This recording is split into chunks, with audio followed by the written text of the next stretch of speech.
to say that again because I forgot to press record. So the timer counter tab, yeah. You got it working. Awesomeness. And a nice short program too. Good deal. Remind me, when you send that email, send me an email reminding me that I saw that so that I can just put a grade and I don't have to see the program. Okay. Well, I already submitted the program too. Oh, okay, good. Works for me. I don't have to look at it because then I got to drag it into my software. I've already seen it. It's like good to go. All right, so timer counter. Last time we looked at timers and we saw that we had a timer on and a timer off timer. And we went through how those work. And what do timers, so really, I guess the question is, why are timers and counters on the same tab in the program? It says timer/counter here. Why? No, I think you already answered that. Did I? They have similar functions in the program. They do. They're similar. Okay? Counters count events. If those events happen to happen every second, then all of a sudden it becomes a timer. Right?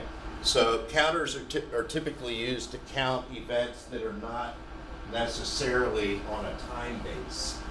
Like you're making those boxes. I think it has a counter in it, doesn't it? Have a counter in it that I don't know. Let me bring it up here. Is it the box simulator? Which one is that? The silo? Yes.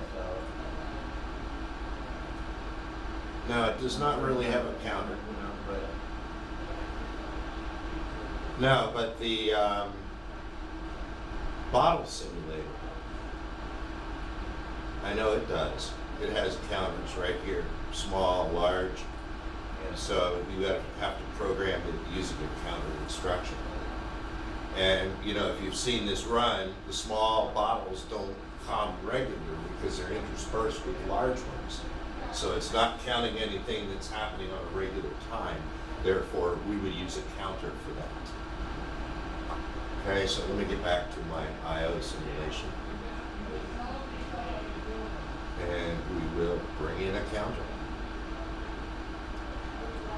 All right, what do we want to count? We can count up, we can count down, and we have a reset command that we can use to reset our counter. So let's go ahead and pick a count up. We'll just drag it on over here. And if you both have that going. So if you look at count up, you have 3 things that we need to fill out. Timers were T4. Counters are going to be C5. And then which counter do we want to use? Again, we have 0 to 255 or 256 available counters. So we'll just pick 0.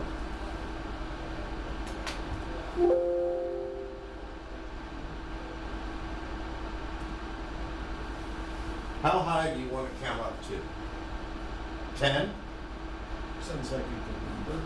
So we'll put the preset value at 10. That's the number we want to count up to. And the last one says accumulated, right? All right. Now I want to go over here for a minute. And if we look over here at C5 counter, do you see where I am? I just got rid of, if you click on this, you get that. If you click on this, you get that. So just close the simulator and this should pop up. That allows you to see all of your registers. So if I go over here to counter and bring this over, I can see that I have a bit for counting up. Is it in focus? No, it's not. You might need to adjust the keys. There you go. You got So C50, count up, 0, count down, because we haven't activated it yet. Down, or done rather, this is the done bit, which means it has completed its count. The box is now full. We have OV, overload. Good morning. We have overload. If I am counting and I run out of numbers, let's say I'm counting from 0 to 1,000, but I only have 3 digits. What happens when your car gets all the way up to 100,000 or 1,000,000 miles or whatever? It rolls over, right? You have no way of knowing whether it rolls over or not after it's rolled over.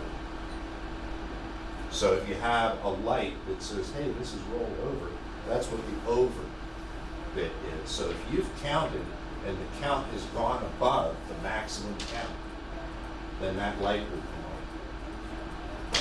That bit will become a 1.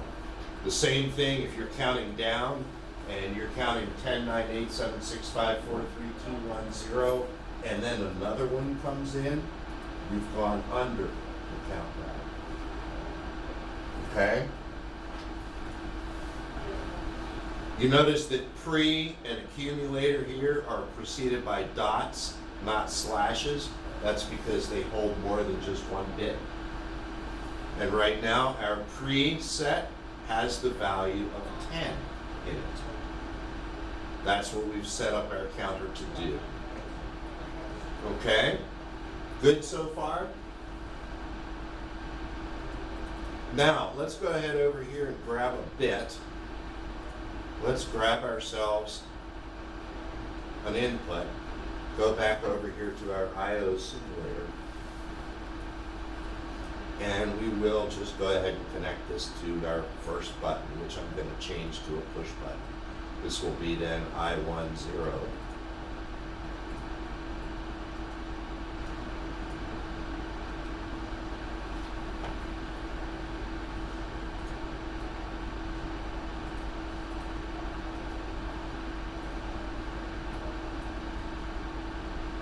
I should be able to download that.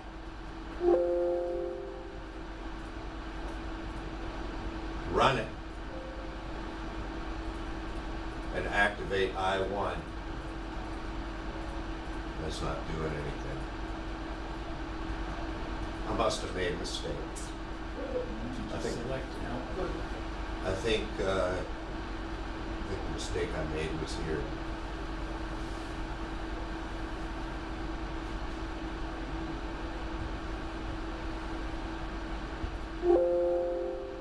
Forgot to put the /0. I tried to drag it, but I think I dragged the I1 instead of the 0. So that should fix that problem.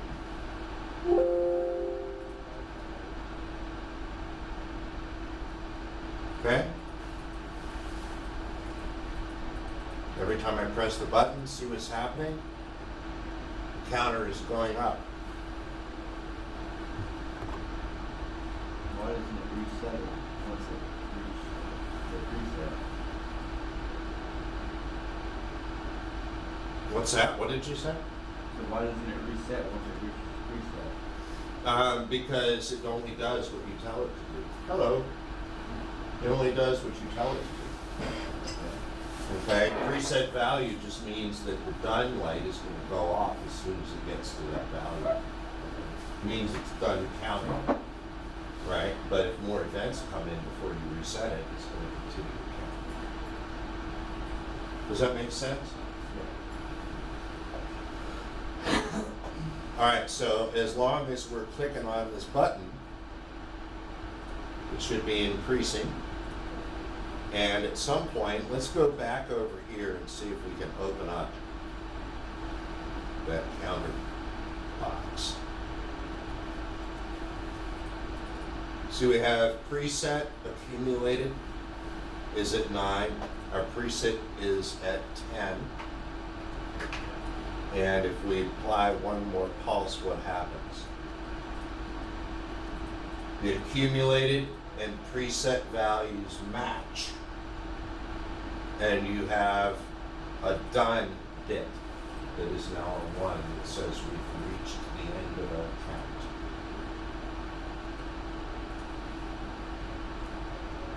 Okay, if I press one more button, what happens?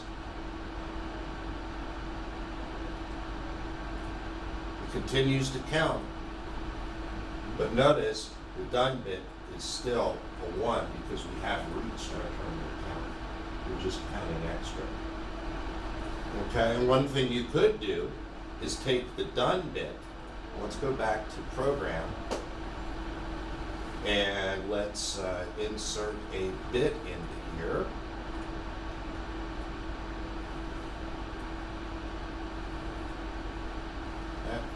Come on. Come on. And we will make this C5:0 / dime.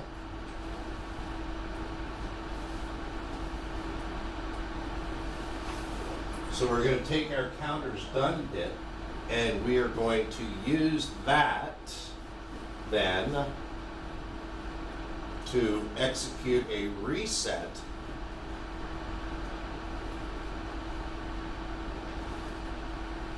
on C5:0, our counter.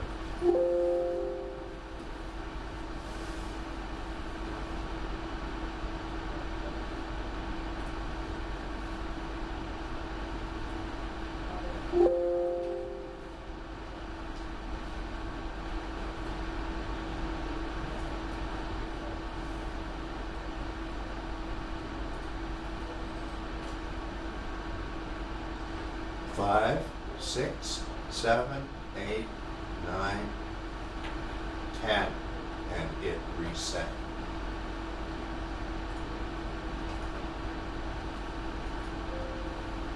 Eight, 9, there you go.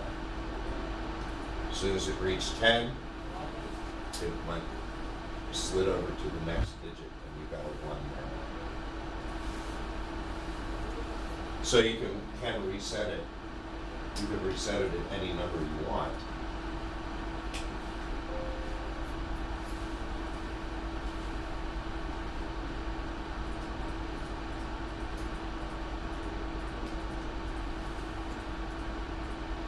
All right, so you know it's kind of hard to read all of this little number. So why don't we go ahead and display the count value on these digits over here. Okay, how are we going to do that? Well, what we're going to do is we're going to take whatever is in our accumulated value and we're going to copy it over to output 6. All right, so if you look on your list of commands, and again, if you approach this like Tinker Toys, it's a whole lot easier. You've got all kinds of little things to play with. You've got something in here called move logical. And if I go ahead and put in a move instruction right here,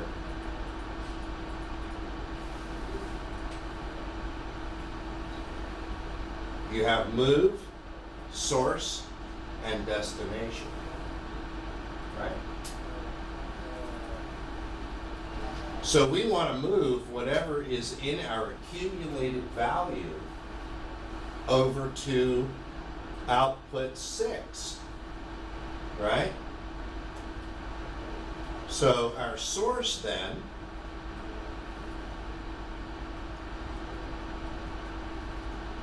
is going to be C5:0, and since we're moving a block of information and not just a bit, it's going to be dot ACC, our accumulated value. And we want to move that to output 6.0 because we want to move the whole block.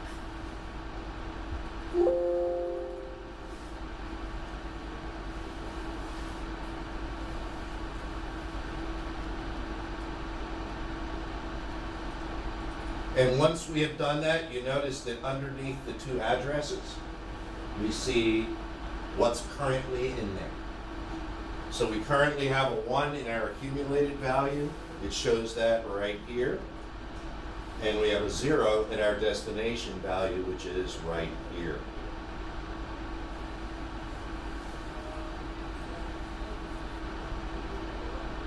Where did it go?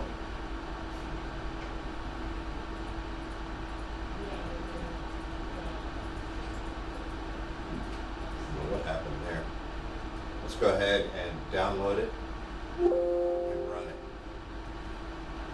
Okay, notice that the display changed to match our output, and then when we start adding and counting things, what happens? We have our output right here, which just happens to match our accumulated value because we copied the accumulated value over here. Right? And we could do the same thing. Go back to program. We can do the same thing. Let's insert a run here.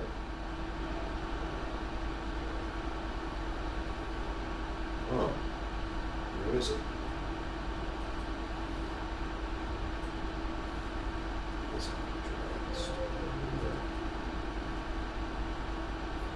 I said add a run, I don't see it.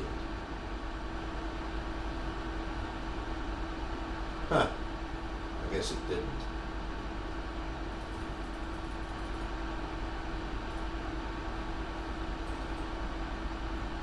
Right, we'll do this. Let's see if we can. There's no way to insert a run, that's the problem, and I really would like to do that.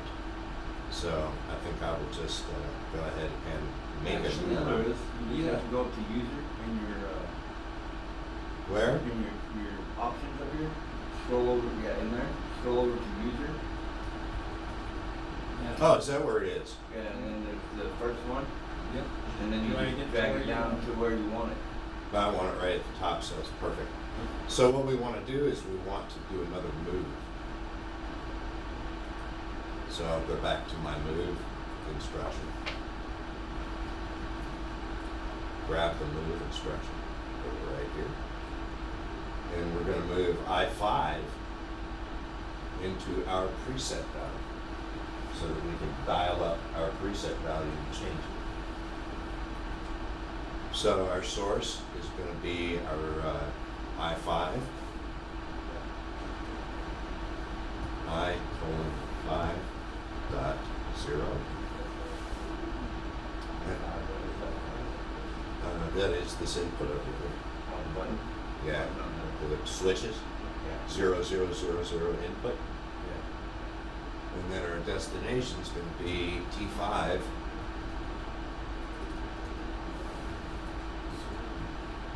colon 0 dot pre, because we want to put it in preset value.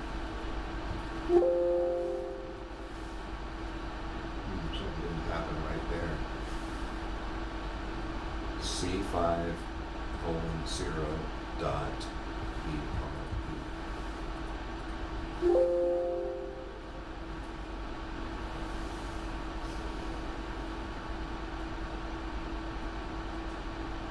All right, so we should move whatever value we set here. So let's set a value here of, now we don't want to make it that high. Let's make it 15, 14 is good. And then we're going to hopefully see that pop in when we start counting. We should count 14 events, and then it should reset when we get to 14.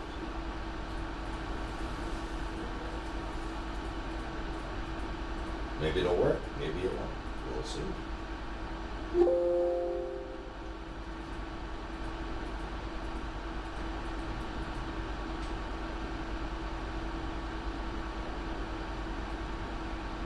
Ready?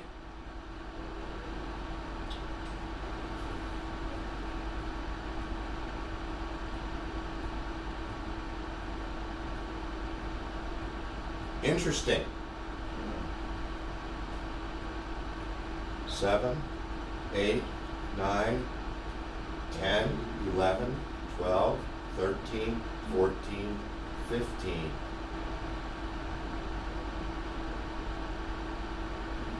16, 17, 18, 19, 20. Okay, something that we have yet to get into, but we will get into in a lecture, is that these are not in decimal, they're actually in base 16.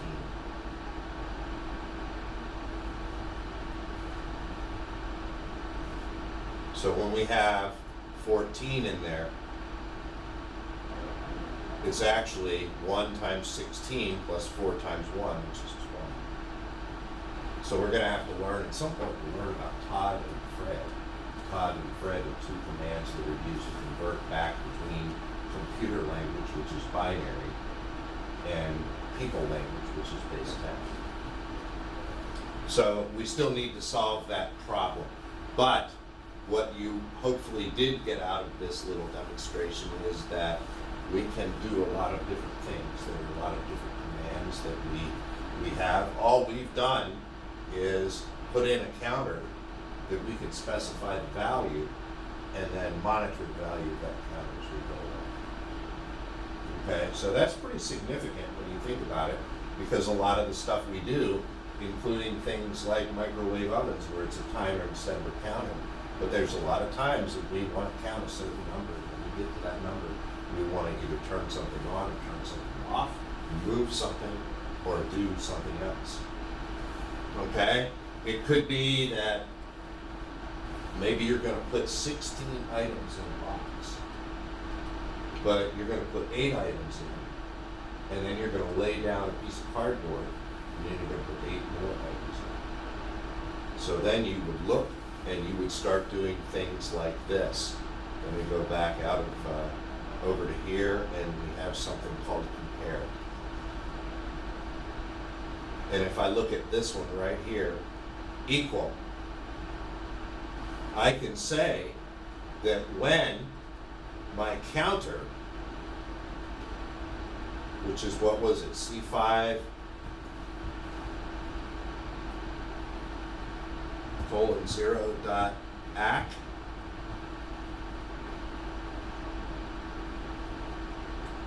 is equal to 8, which is half of 16, or 7, which is half of 14, ignoring the number base thing. When it gets to 7, then I'm going to do something, and I don't know what it is because we're just making this up as we're going along. But let's just go ahead and put in, let's see. 0, 2, 0, 0. Turn the light on. Yeah, that's what I will do. So I'll go ahead and grab this.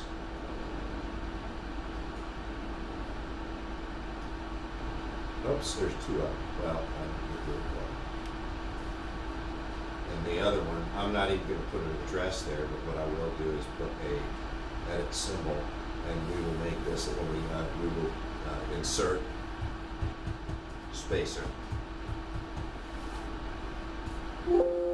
So when it gets to 8, or when it gets to 7, halfway, we'll insert the spacer, and then we continue to count. This will only happen when it gets to 7. When it's equal to 8, it won't happen. When it's equal to any number but 7, it won't happen. So as soon as it gets to 7, it will do this action, whatever that is, and then it will continue with the remaining half. And then, like your silo, we move a new box in, fill it up with 7 items, and then lay the cardboard and fill it up with another 7 items. Go through that process over again. So I can trigger things off of our accumulated time. So I can have different things happen as the count accumulates. We do that more often in timing. I might say, okay, run this machine for 60 minutes. But when the accumulated value gets to 30 minutes, I want to turn on the fan. When it gets to 40 minutes, I want to do something else, or make a notation, or record a measurement, something like that. So we can tag off of these things as they change. And that works for both counters and timers. While we're here, I want to look at the timer map here, the timer table, we said we had how many timers available? Remember?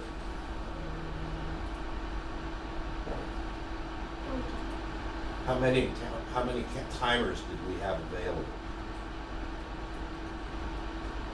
You remember? 256. Simulator only has 100. But on a real PLC, you will have 256 available timers, starting with 0 and ending with 255.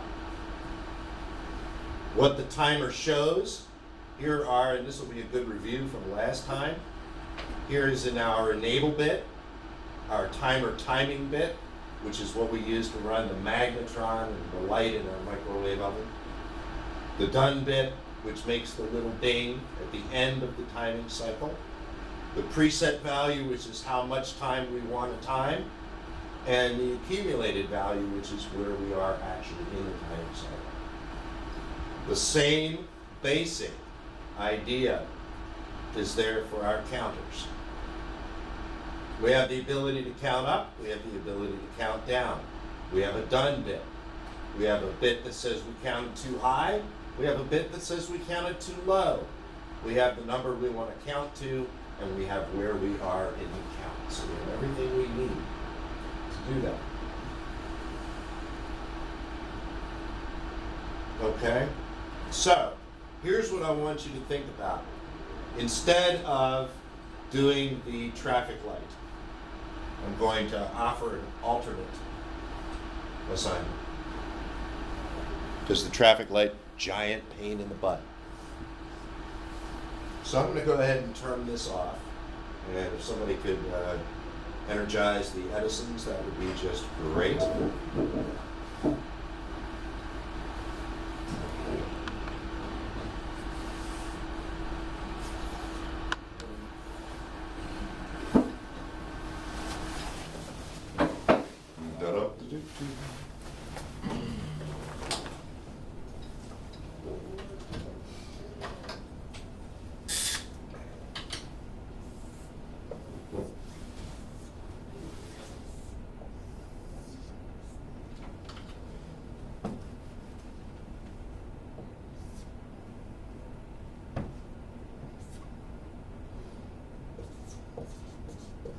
Parking lot problem. The old parking lot problem.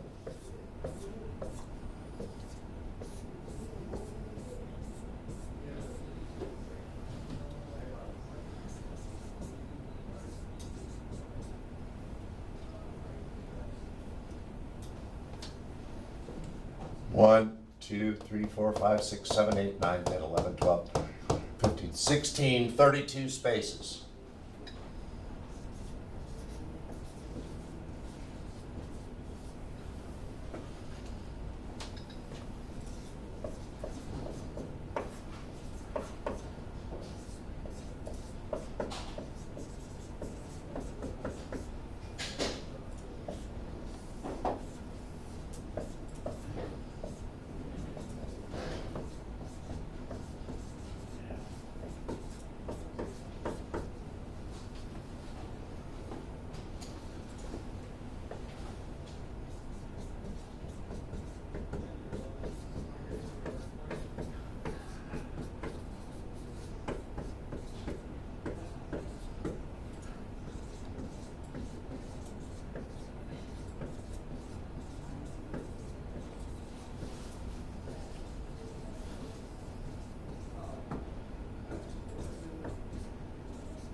This is supposed to say full. Ugh.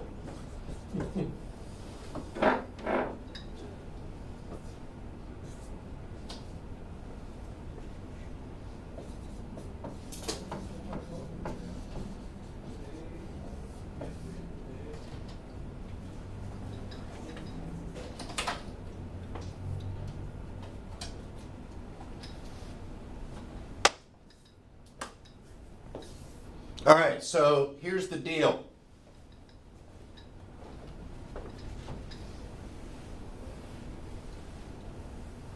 You need an up counter and you need a down counter. Right? Every time a car goes in, you're going to increase the up counter by 1. And every time a car goes out, you're going to decrease it by 1. Right? So the nice thing is you can use the same counter for both.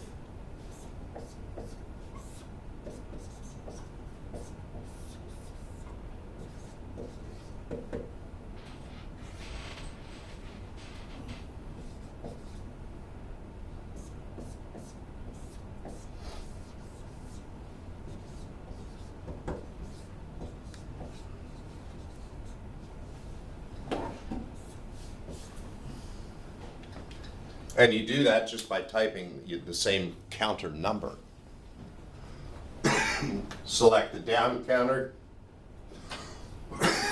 for one run and the up counter for the other run. And make them the same counter number. That way, you'll have a running total of how many cars are in the lot at all times.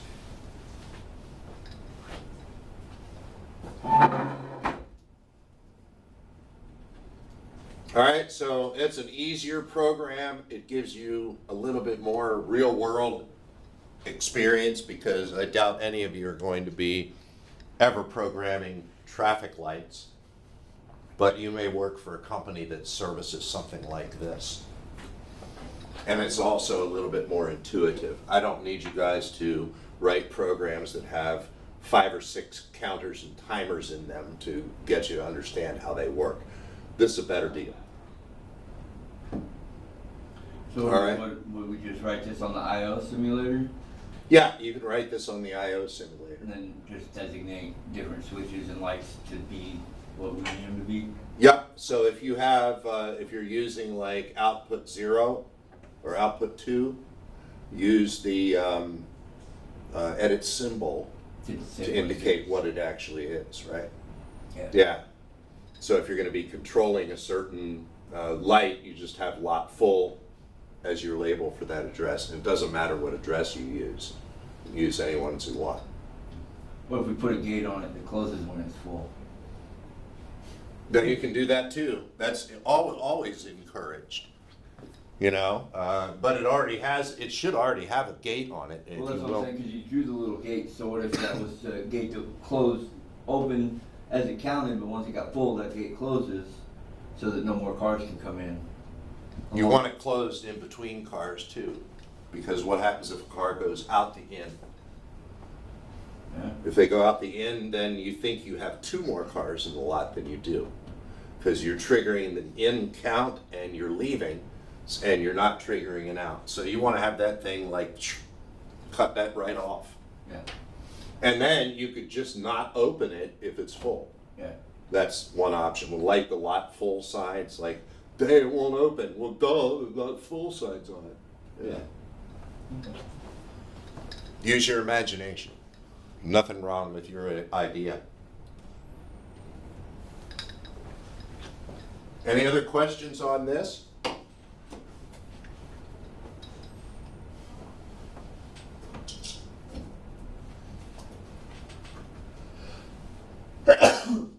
So to turn that in, will we just turn that in on the stoplight one? Or just demonstrate it to me and that'll be, yeah. Okay. You guys are in here, so it's not like we have to necessarily do it online. Just, you showed me one already today, so it's a lot easier that way. Yeah. I just know that, like, if we don't submit something on here, when the dates come past, it says missing. And with my deal with drug court, like, I get in trouble for that, so. All right. I have to submit something online so that I don't get. Okay, yeah. Things on there. That'll be fine if you want to do it that way. That works fine. Like, I can show it to you too, but I was just saying, so. Like, Yeah, if I submit- okay, we'll stick with that plan. All right. It creates your documentation trail. Yeah. That's fine. Good deal. And I'll make sure to keep up on that as well. Anything else? Any other questions on what we talked about today? On counters and timers in general? It's pretty straightforward. It is. It's very straightforward, and I think you'll find that most of this stuff is fairly straightforward. It's not computer-based. I mean, it is, because all this stuff runs off of the computer, you know, it runs off of the brain and the digital circuitry in here. But the thing is, this stuff was developed during a time when people used relays and switches and discrete separate items to do their timing and stuff, and it was all hand wired, and it was all done in what we call ladder logic, which shows you exactly graphically how to wire something up. So when they came up with computer versions and PLCs, they kind of, you got to give them credit, they kind of realized that, you know, they're not going to be able to teach these guys that have been machinists and stuff for 40 years using ladder logic, electricians using ladder logic to build their stuff. You're not going to be teaching them computer programming. It's just not going to be happening. We're far enough away from that, but if you're of a certain age, you can remember when operating a computer was just absolutely a nightmare for a lot of people.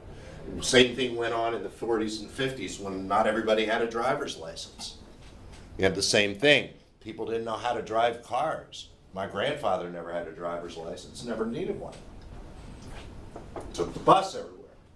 Some people don't need this, but if you learned how to use ladder logic, what they did was they made it really easy to make the transfer over to PLCs by making the drawings look the same. So instead of hand wiring a contactor over to a counter module, which is just a separate piece of hardware, you now just do the same thing, but you do it in a program. Right? So you're doing exactly the same thing with dragging and dropping that you were doing with a cart and a bunch of pieces of equipment and a bunch of wire. So it made it real easy for people to make that transition, which is why this stuff is so intuitive and easy to program. It is a foreign language. You have to learn the punctuation that we've talked about, the syntax of how it works with the dot and the slash indicating words and bits respectively. You have to deal with those language differences, but fundamentally in terms of how it all works, you're right, it's very intuitive, it's very simple. If this happens, this is going to happen. It's all if then, right? All right, who's got questions? How are we doing on time? 9:46. We're doing good then. Anybody have any questions?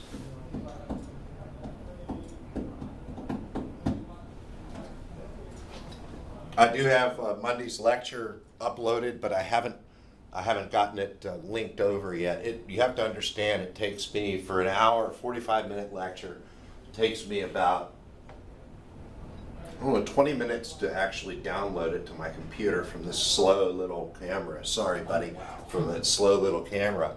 Once I get it downloaded, then I have to put captions in, and it has to basically play the file at normal speed to generate the caption. So there's another hour, basically. Then I gotta save it to my computer, which takes another 20-25 minutes. Then I gotta upload it to YouTube, which sometimes takes an hour and a half. Once I get it on YouTube, then I can simply copy the link from YouTube, put it on Canvas. So for each hour of video, it takes me about another hour to an hour and a half of production time to get it ready. So that's why I don't generally get them online the same day I take them. It takes me a couple of days. Monday I had 3. So, you know, that's about 12 hours worth of work to get those 3 up there. It's not work.